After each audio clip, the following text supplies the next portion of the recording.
Abaagalwa abalungi abeekumira ku Senga Phase 256 mbaaniriza. Vidiyo leero njagala kusharingako n'abaami abamala amangu. Senga njagala ddagala, senga mala mangu.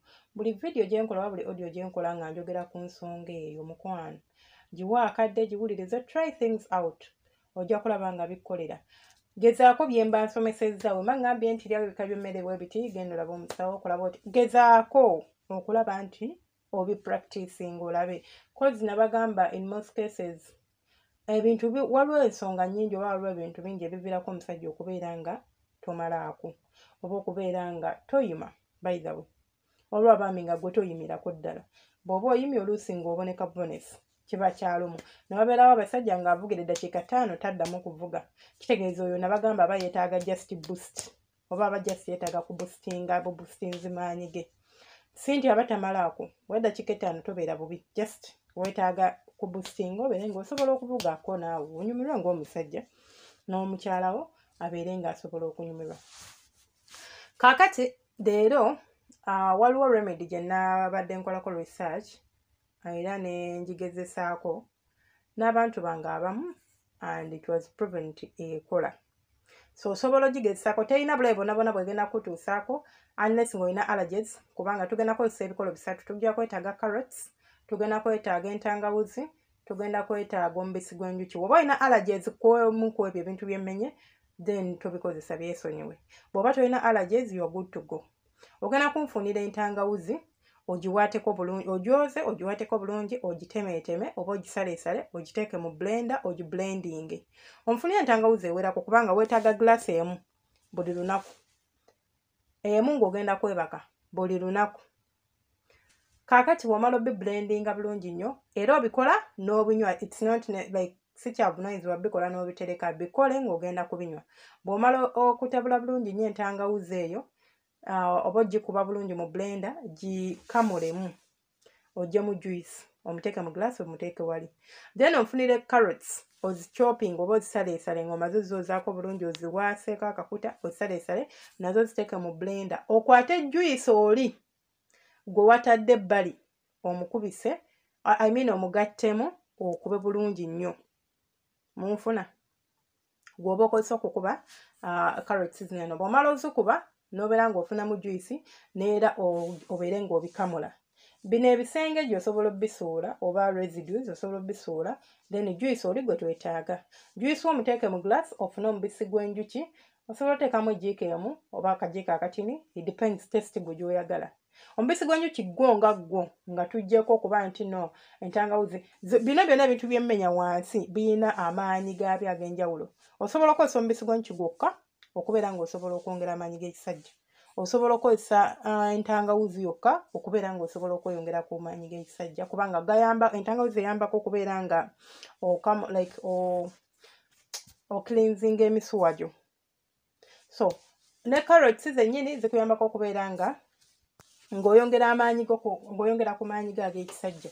So singa ogatta ebintu bino bisatu oba ogenda kufunamu ekyokunywa ekiyinza okubeera nga kibaako kye kikkolera. Ogenda kukinywa essaawa emu oba eddakiika 3 nga tonaba kulowooza genda kuzinammana.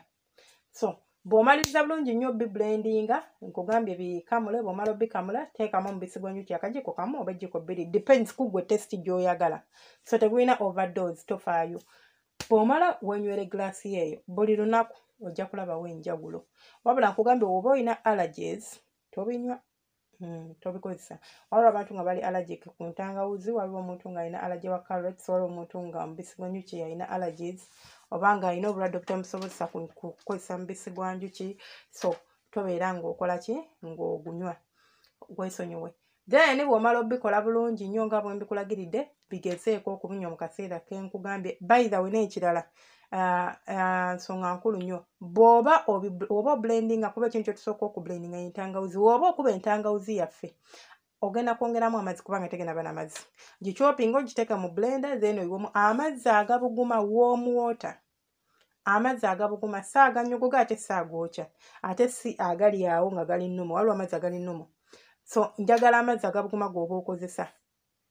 bw'omaliriza okugakozesa then obeere ng'osobola okubeera ng'obikuba bulungi nnyo era ng'obigatta bebeere ng'osobola okugyamu eky'omugaso oba okulaba ng'osobola okugyamu ekyokunywa kiri kye twetaaga.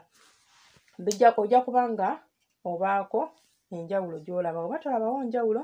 Nabagamba tofiira ku bbala limu, ekintu bwe kigaana okukolera manya kigaanye waliwo ekireri kijja okukolera. N'ekirala kya buvunaanyizibwa nnyo abantu abalina embeera eno okulaba omusawo n'omanya embeera ye eva ku ki. Ekisooka ebireeta embeera eno bingi. Waliwo endwadde ez'enjawulo, tujja kuba tulaba video gw'atana subscribing obeere nga togisubwa.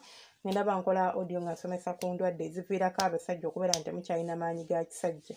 So nga just bulwadde bwe bukusumbuwa nga singa bujjanjabwa ne bugetting out of the way oba ojja kutereera.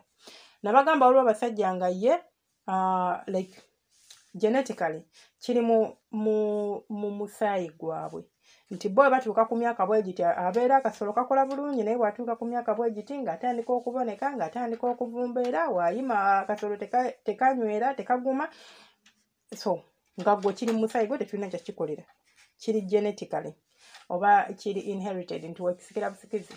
Naye era osobola kitegeera ng'omaze kudiiginga mu history wa famire yamwe n'omanya ye taata gundi oba kojja gundi oba gundi ali bw'ati. Naye obanga kizibu abantu abamu tebadisclosinga mbeera zino oba teboogera ku mbeera zino ani z'obutabikugamba.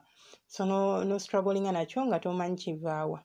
Then kyavunaanyizibwa nga bwe mbagambye genda ow'omusawo okukeberebwe otegeere embeera ye eva ku ki.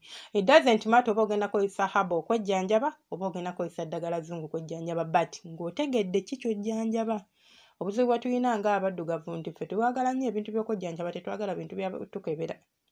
Tumanyi n'okugamba nti kaakati ate bwe naagenda eyo nga baŋŋamba nina endwadde kanana naze siina nga bazintuuma. Lwaki bweraliikiridde? Gwe gendayo wakiri bakebere oba tokkiriza kujjanjaba it's okay.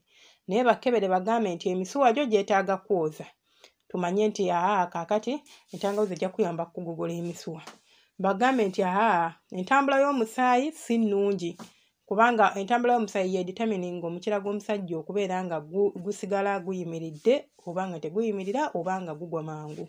Kasita ebeera ng'eri nnomo nga flow eri fine buli kimu kiba fine. Naye kasita ebeera ng'entambula y'omusaayi si nnungi oyinza n'okwesanga ng'oluusi olina damaged tissue oba ku veins okuliko eriko obuzibu ng'ate esobola okubeera fixed. Waliwo embeera gye weesangamu ng'olina kulongoosebwa kitegeeza ne bw'onaanywa habo tewali kyagenda kukolera. So byebyo byange teweerabe subscribing atana subscribing eddayo balekwekuumirako ate gwe omupya nkwagala nnyo nga akakulaba. Subscribing obeere ng'otwegattako gwa sharing okola kyattenda. Alina ekibuuzo kiteeke mu comment section, alina kyoyagala twogereko nawe kiteeke mu comment section. Nja kuba nkuddamu nga nfunye akaseera akatuufu. Obeere bulungi Omukama bankuume.